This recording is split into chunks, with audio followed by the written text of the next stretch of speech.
était pour... Laissez-moi prendre mon cahier pour les notes que j'ai prises. Donc, bienvenue, bienvenue, bienvenue, Iti. Bienvenue à la semaine. Attends, on va vous saluer convenablement. On va vous envoyer de l'énergie d'abord. On va vous envoyer de l'énergie d'abord, ok?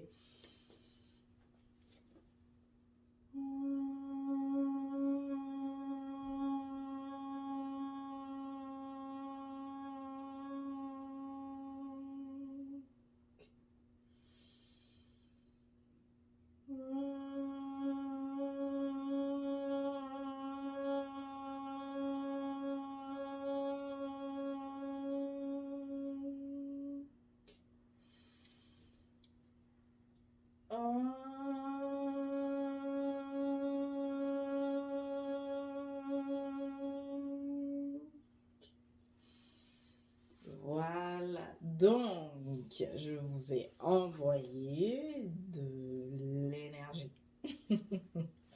C'est ma façon à moi de vous souhaiter la bienvenue, bienvenue à la semaine du lab.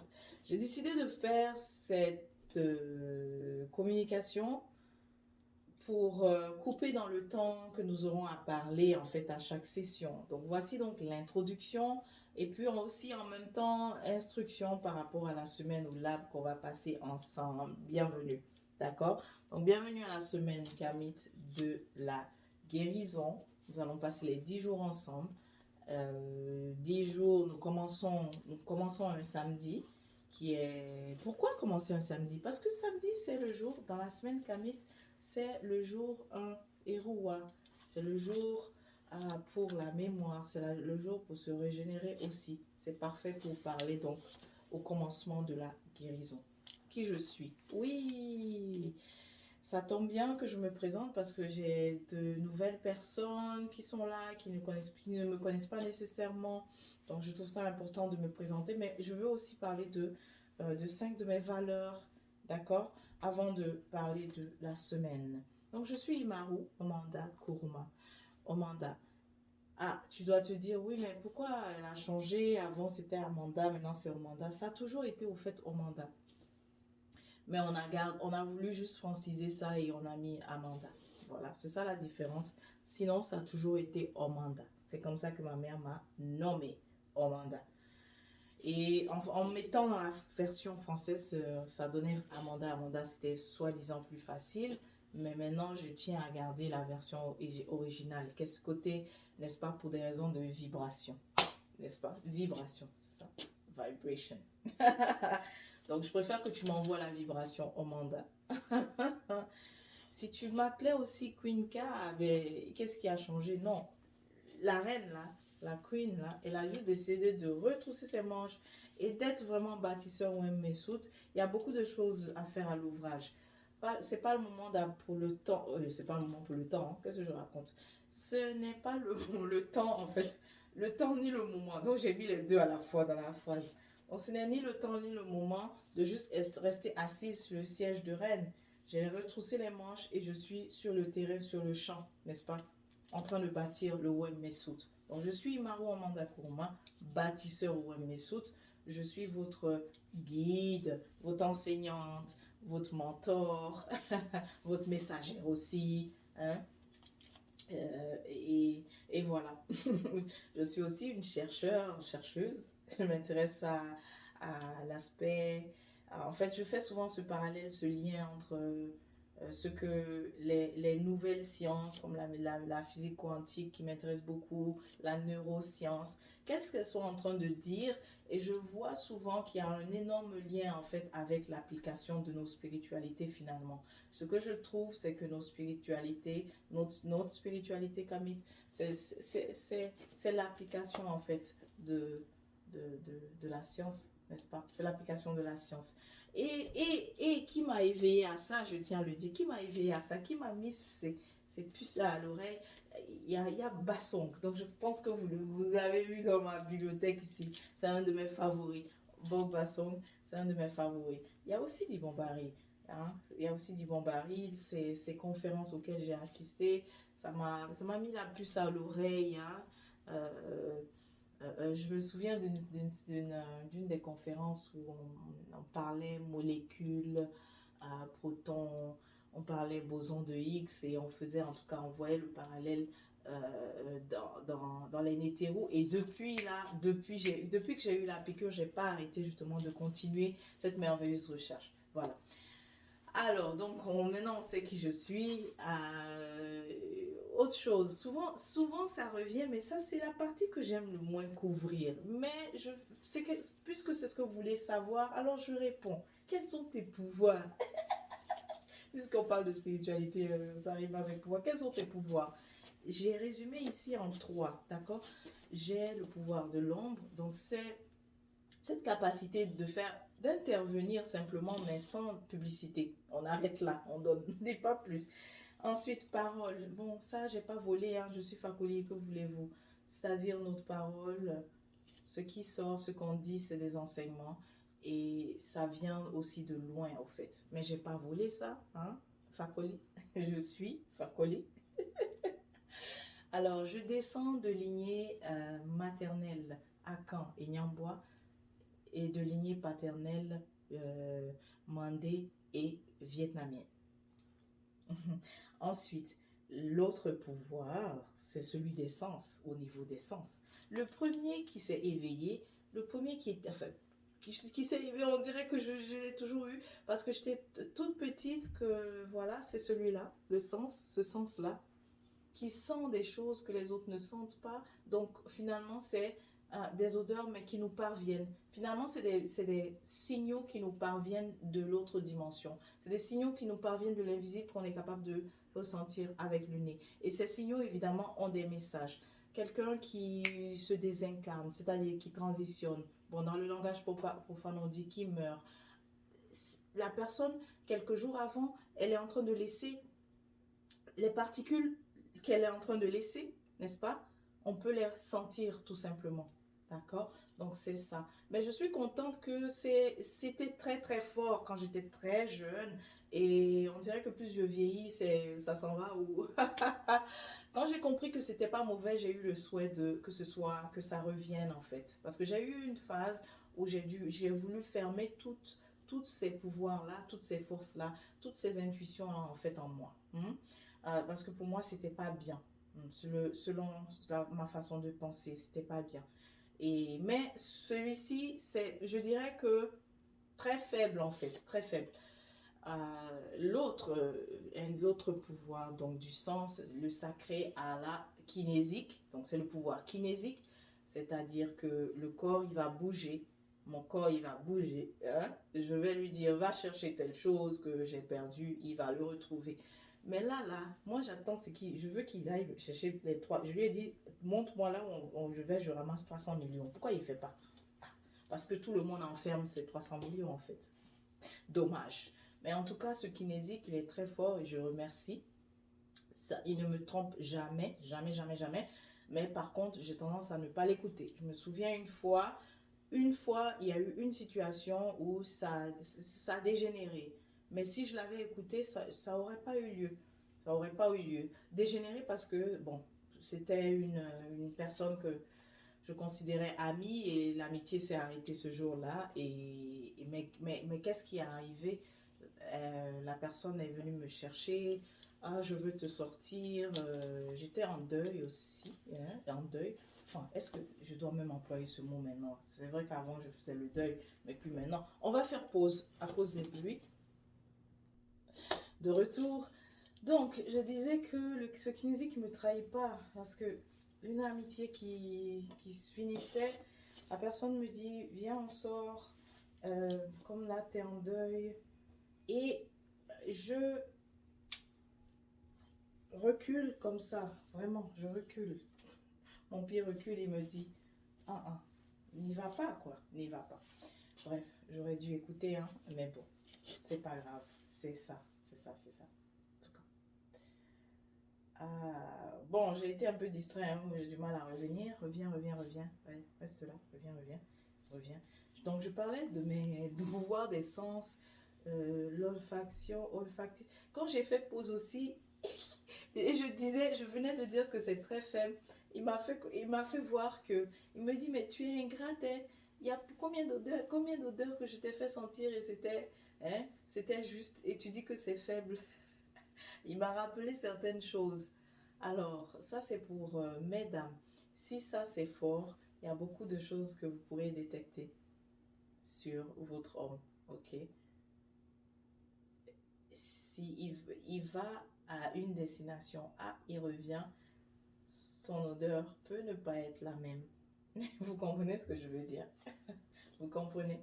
Oui, ça définitivement. Et vous n'avez même pas besoin que le sens soit développé. Ça, c'est vraiment au niveau de, si je dis bien s'il s'agit de votre homme, hein, que vous êtes vraiment, vous êtes là, que c'est votre âme sœur, c'est la relation. Définitivement, il y a des choses que vous pourrez détecter au niveau, il y a des changements que vous pourriez détecter au niveau de, avec l'olfaction. Donc, merci de m'avoir rappelé ça. Puisque je disais, oui, j'ai ça, mais c'est très faible. Il m'a dit, mais attends, toi aussi, il y a beaucoup de choses que tu as détectées. Et donc, tu as aussi évité de te, de te salir, en fait. Il me dit, je t'ai évité de te salir spirituellement à différentes occasions. Et toi, tu viens de dire que oui, j'ai ça, mais c'est très faible. Faut vraiment me donner le crédit que je dois. Donc, ok, pardonne-moi, c'est vrai. Il a raison. Il a raison, il est encore là, ok. Bon. Et donc, le kinésique aussi, c'est très fort. J'ai également cette lecture des pieds que j'ai souvent négligée, mais qui est très, très, très, très, très accurate, qui est vraiment exact, qui ne ment jamais, mais je ne l'ai pas souvent écouté. Lecture des pieds, c'est quoi? C'est pas que je regarde si le pied est comme ça veut dire ça. Non, c'est vraiment direct. Juste à voir le pied de la personne, je vois sa vraie identité, je vois son vrai elle, en fait, qui elle est. Et c'est arrivé, je ne peux pas me rappeler la première fois, mais je me rappelle d'une fois qui est quand même marquante. C'était une personne qui est venue, qui me voyait comme une ennemie, mais elle est venue en tant qu'amie. Elle a fait, voilà, essayer de tisser l'amitié. Et je lui ai ouvert la porte comme ça, grandement ouvert. Et je l'ai invitée chez moi. Je l'ai invitée même à manger. On a fait des activités. Mais cette journée que je l'avais invitée chez moi, lorsqu'elle se retourne, elle s'en va, je la suis, elle est en train de remettre ses chaussures, c'est là où je vois ses pieds. Ah là, la lecture s'est faite tout de suite, vu l'identité. Oh oh, tout de suite. C'était carrément l'opposé de ce qu'elle était. Est-ce qu'elle arrivait en amie, mais la lecture que j'ai vue, c'était que celle-ci, c'est un déguisement, tout ce qu'elle est en train de faire. Toute cette sympathie, tout ça, c'est un déguisement. Énormément d'hypocrisie. Elle rit et tout ça avec toi, mais ça ne l'est pas. Elle te voit comme une rivale, comme une ennemie. Et puis quoi? Guess what? L'expérience l'a prouvé parce que j'en ai payé. J'en ai payé de ma poche pour enlever les sorts qu'elle est allée voir des personnes pour voilà, me faire pour saboter des choses dans ma vie de couple. Bref, bref. La lecture des pieds, c'est quelque chose que j'ai tellement négligé, mais qui m'a toujours dit, qui a toujours été accurate, qui a toujours été juste. Maintenant, vous allez me demander donc, est-ce qu'on envoie photo de nos pieds pour les consultations? On va faire ça vous aussi. Non, pardonnez, arrêtez là. On va pas faire ça. J'ai pas envie de regarder vos pieds. J'ai pas envie de regarder des photos de vos pieds là. Ouais. Et puis dans l'autre paradigme, ils appellent ça du fétichisme, non? Moi, je n'ai pas envie d'être, comment on dit, taxé de fétichisme. Donc, ne m'envoyez pas votre photo de pied. Quand je fais le bilan, le scan, tout le corps, ça suffit. Merci. L'autre chose, oui, alors, puisque je disais pouvoir des sens, il y a quel autre? Il y a le troisième œil, évidemment, à travers les rêves, les visions. Il y a aussi au niveau de comme j'ai oublié, écouter, j'ai oublié, olfaction, c'est ça? Ensuite, le senti, l'odorat, l'audio, bref, claire audience, voilà, claire audience. Ça, j'ai tendance à ne pas trop à 100% compter dessus parce que parfois la peur aussi dit des choses n'est-ce pas? Donc tu te dis, ah, ça là, c'était quoi? Tout va bien ou bien tout va pas bien. Donc je préfère vraiment l'intuition que je, que j'ai beaucoup confiance, c'est celle du sacré, c'est celle du troisième œil. Et la lecture des pieds, j'ai arrêté de négliger. Maintenant, je considère énormément. Depuis qu'elle s'est avérée, depuis qu'elle m'a montré, en fait, voilà, que c'était pas faux. Voilà, que je devais vraiment l'écouter. Et c'est bon, donc ça vous va. J'espère que ça vous va pour la question, quels sont tes pouvoirs? Vous aimez ça? Maintenant, et si on parlait de mes valeurs? J'ai envie de vous parler de mes valeurs. Comme ça vous permet aussi de savoir si vous voulez prendre un cours, vous voulez commencer la formation avec nous au lab. Quelles sont mes valeurs? Ça vous permet de savoir, ok, bon, si on a à peu près les mêmes valeurs, vous pouvez finalement embarquer ou pas du tout. Ou vous dire, non, ça c'est pas pour moi là, non, non, non. Je ne comprends pas son délire là, bye bye.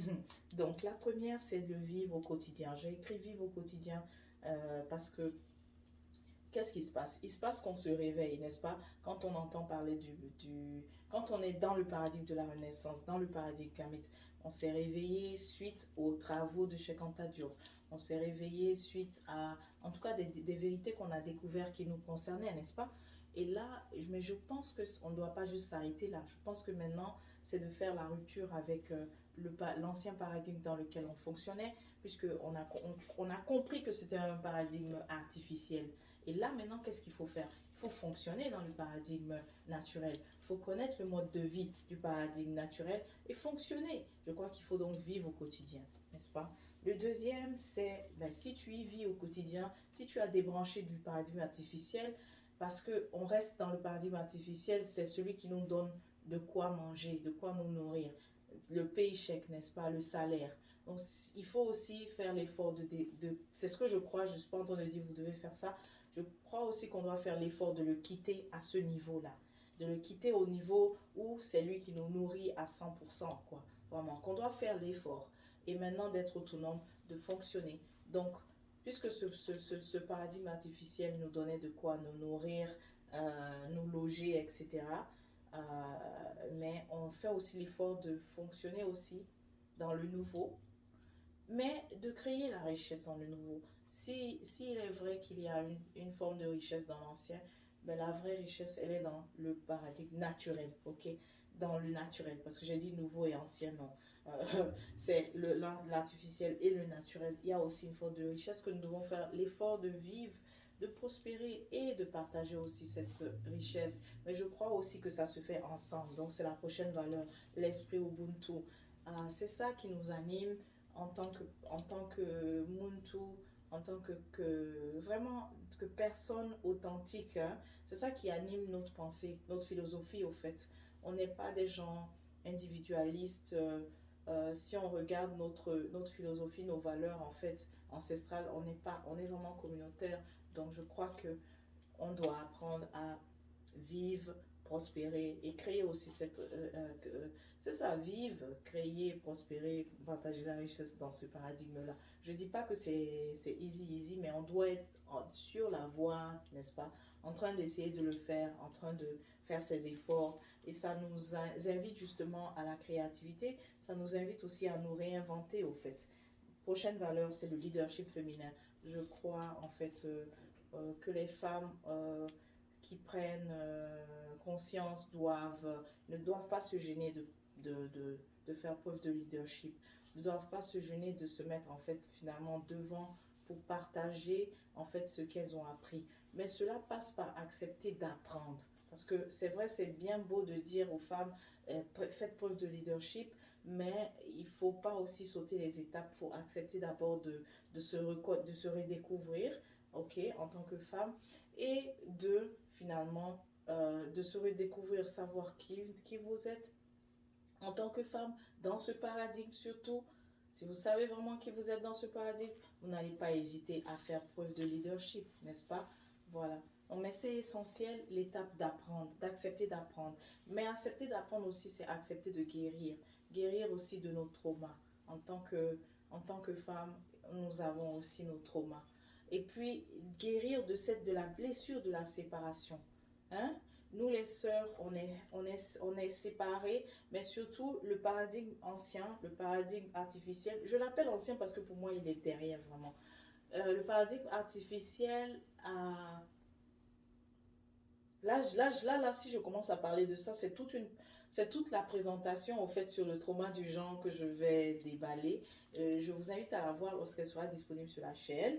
Ça s'appelle Complot contre le féminin sacré. C'est ça, coup d'État, non. Ça s'appelle, la vidéo, ça va s'appeler exactement Coup d'État contre le féminin sacré. Je vous invite à le voir. Parce que ce coup d'État contre le féminin sacré, ce que ça a engendré des conséquences au niveau des traumas, au fait, finalement, au niveau du genre. Et le fait que j'ai envie de synthétiser parce que si je dis tout là, c'est pas ça, on est dans la semaine Kamit, mais continuons. Euh, donc, le fait aujourd'hui que dans ce paradigme-là où il y a le coup d'État contre le féminin sacré, ça a créé, il n'y a plus de sisterhood en fait. C'est-à-dire, sisterhood, c'est des femmes qui se soutiennent, qui sont solidaires, mais c'est plutôt la femme qui voit tout de suite l'autre femme, l'autre genre comme son ennemi. Pourquoi elle la voit comme son ennemi? Parce qu'elle a besoin de valider son importance au fait. Parce que dans l'autre paradigme, elle n'a pas de droit. Elle n'a pas de droit. Elle n'est pas si importante. Elle a besoin de valider son importance, sa raison de vivre, sa raison d'être devant l'autre genre, devant le genre opposé, le genre masculin. Et pour ce faire, il faut que l'autre soit son ennemi. Comme ça, ça ne veut pas dire que c'est vrai, mais c'est quelque chose qui est, n'est-ce pas? C'est un conditionnement qu'on a et qu'on doit prendre conscience de justement cette blessure-là et guérir. Voilà pourquoi je parle de... Et on doit d'abord se réveiller, guérir de tout ça avant de faire preuve de leadership. Voilà. Comme ça, en tant que femme leader, tu ne verras pas l'autre comme comme une menace en fait. L'autre femme leader comme toi, comme une menace. Ensuite, la spiritualité kamite, c'est pour le être. Ben oui, je crois que c'est pour le être. Je pense que je l'ai déjà dit en un que je dis ça parce que pour certaines personnes, dès qu'ils ont entendu retour aux sources, paradigme, tout ça, à Renaissance, ah, donc le fait que j'allais chez le marabout pour dire de faire du mal à telle personne, c'était pas mauvais, alors je peux juste continuer, mais arrêter. À la différence, j'arrête d'aller à la mosquée, j'arrête d'aller à l'église. Non, c'est toujours mauvais là ce que tu fais. Tu n'es pas du tout aligné avec la Ma'at. Voilà. Bon, maintenant je crois aussi que nous devons parler Ouem Messoud. Je crois que nous devons parler Ouem Messoud. Je crois que nous devons parler Ouem Messoud. Je crois que nous devons parler Ouem Messoud. Je l'ai répété plusieurs fois parce que c'est important et parce que je vois que nous avons pris conscience, mais nous restons encore dans l'ancien langage. Parler Ouem Messoud, c'est parler le langage de la Renaissance.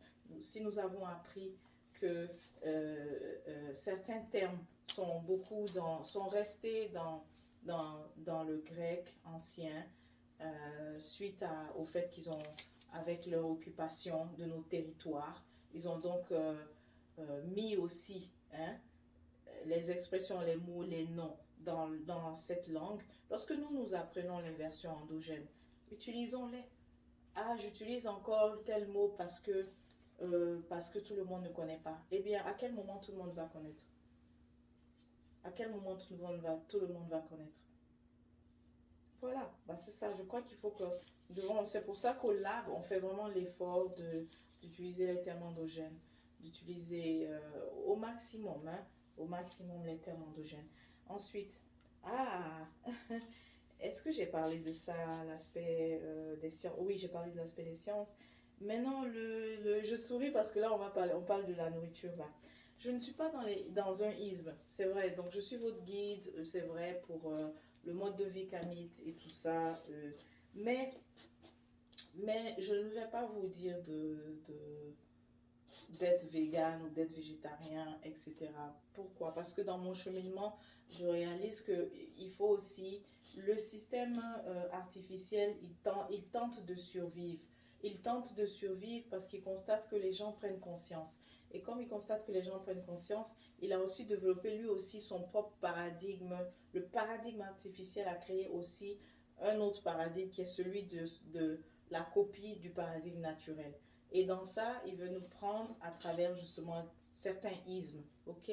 Donc moi, dans mon cheminement, ce que j'ai remarqué, c'est Je ne peux pas être vegan et puis continuer de promouvoir les valeurs culturelles endogènes ancestrales, c'est difficile. On ne peut pas être vegan et le faire, c'est difficile. Par exemple, le sacrifice animalier, comment je peux promouvoir le véganisme alors que c'est dans nos valeurs endogènes. Vous voyez, c'est compliqué. Ouais, je mange pas. Cela dit, la résolution à laquelle je suis arrivée et ce que maintenant j'enseigne à mes apprenants au lab, c'est manger sain, manger santé, manger culturel. C'est tout. Ce qui fait que aujourd'hui, je mange le concoué. Le concoué, c'est un poisson, n'est-ce pas? J'appelle ça, c'est culturel, c'est un poisson. Si je dis concoué, les gens de Conakry savent de quoi je parle. Voilà, donc je mange le concoué, c'est animal, mais je mange le concoué. C'est sain pour moi, c'est bon pour mon ADN. Hein? Marimba Annie a dit que ta culture est ton système immunitaire et j'y crois fermement et j'ai vu les preuves aussi fermement dans ma vie depuis. Donc, c'est ce que j'enseigne maintenant. J'enseigne plus de isme, donc je m'excuse si peut-être vous avez vu dans le passé des publications où mais ça m'étonnerait que j'ai fait ça. J'ai souvent j'ai souvent fait la promotion c'est vrai, à base de plantes et tout ça, mais je crois vraiment que c'est de manger sain, santé et culturel. Cela dit, c'est une réalité aussi. Je mange le concoué, mais si je sais que les eaux deviennent de plus en plus polluées, ça va avoir un impact sur la qualité, n'est-ce pas, de ce concoué, qui va aussi avoir un impact sur ma santé. Il se pourrait que je me retrouve à ne plus manger le concoué. Vous voyez? Donc, c'est ce qui fait que je ne mange pas de bœuf, par exemple, lorsque je suis en Amérique du Nord. D'accord. Et finalement, j'ai fini par développer de l'intolérance. Donc, je ne suis pas fermée à manger de la viande de bœuf, mais le fait de ne pas en manger, sachant que la qualité, en fait, d'ici n'est pas top, alors je n'en mange certainement pas. Et je recommande aussi à mes apprenants de diminuer la consommation, etc. Tout dépendamment de là où ils sont. De là où ils sont, c'est-à-dire le lieu géographique. Parce que la réalité est que, en tout cas en Amérique du Nord, c'est pas le lieu vraiment pour faire vraiment promotion de manger la viande de bœuf, par exemple. Mais ça, encore une fois, ça dépend du lieu. Si quelqu'un a fait des fermes, etc., qu'il arrive à faire de la viande de qualité, qui suis-je pour dire non, c'est pas bon et ne mangez pas. Vous voyez? Donc finalement, je fais plus la promotion aujourd'hui au sein du lab de manger sain, naturel et culturel. Mais renseignez-vous, c'est ça, vraiment, renseignez-vous. Si c'est pour manger un poulet aux hormones, hein, et dire que non, voilà, non, c'est ça, le véganisme ne fait pas du sens et que je veux manger un poulet aux hormones, vous comprenez, qui n'est pas sain en fait. Voilà, donc manger sain. Je pense qu'on a compris ça. Ça y est, donc je crois que j'ai fait les présentations de qui je suis, mes valeurs et tout ça. Et ça nous amène vraiment dans le sujet de la semaine de la guérison au lab que nous commençons. Et arriver décontracté parce qu'on on va bouger beaucoup. Et c'est pas du sport. Ce qu'on fait, c'est on éveille le corps à être réceptif à l'énergie vitale qui est là. Et cette énergie vitale est utile pour nous aider, nous assister dans notre guérison. Guérison de nos corps. Guérir, c'est ramener la main dans nos corps. Quel corps? Eh bien, il y a le corps physique, il y a le corps mental, le corps émotionnel, tous ces corps-là, n'est-ce pas? Nous avons différentes enveloppes. Nous avons toutes ces enveloppes à guérir. Alors, c'est vraiment ramener la main hâte. Voilà pourquoi chaque activité que nous faisons ramène l'harmonie dans un corps. Par exemple, lorsque tu fais le yoga, que nous, on appelle Sematawi, vous voyez, donc moi, j'emploie les termes endogènes. J'aime dire Sematawi souvent. Tu vas souvent m'entendre dire Smatawi. Smatawi, Smatawi, et je vais mettre en parenthèse yoga. Terme endogène.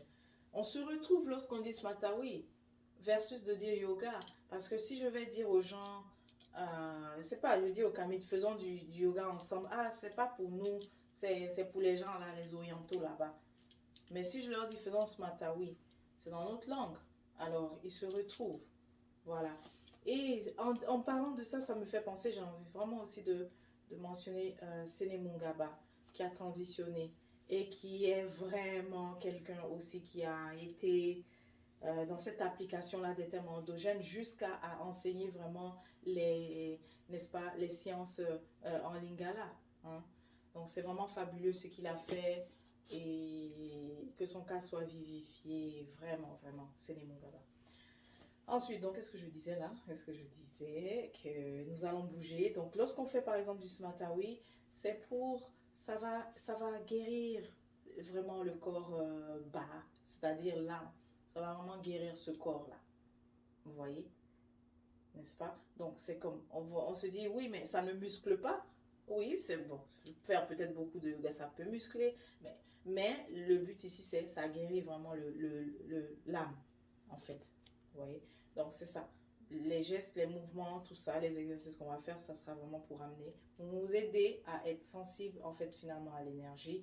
Et puis, pouvoir, une fois qu'on la ressent, on peut lui dire, s'il te plaît, viens à tel endroit et puis apporte le réconfort.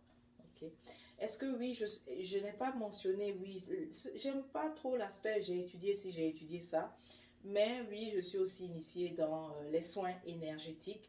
J'ai c'est quoi, comment, maître, voilà, maître enseignante, au niveau de maître enseignante en soins énergétiques.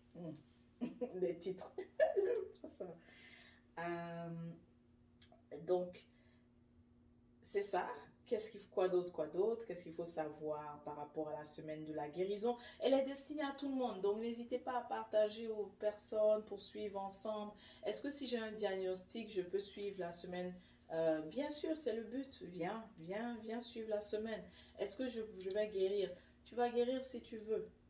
Est-ce que je vais guérir suite à la semaine? Tu vas guérir si tu veux. Ça va peut-être, en fonction du diagnostic, te demander en réalité à partir de 21 jours. Donne-toi pour une guérison, tout dépendamment de ce que tu as eu comme diagnostic au niveau du corps physique, donne-toi vraiment 21 jours et sois assidu sur les 21 jours dans une certaine routine. Ok? Et quelle est cette routine? Eh bien, tu vas faire une routine qui intègre l'assistance des éléments pour te guérir.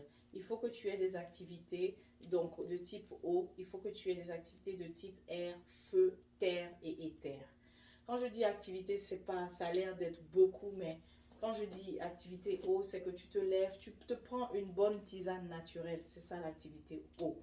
Voilà. Donc c'est que tu es en train d'avoir. Quand tu fais la tisane aussi, c'est autant l'eau, mais aussi la terre, parce que les feuilles qui seront dans la tisane viendront finalement de la terre. Donc tu vois que c'est pas si compliqué. Quand je dis qu'il faut que tu aies une activité eau, une activité air, une activité feu, terre et terre, eh bien, c'est des choses vraiment simples, c'est des petits gestes.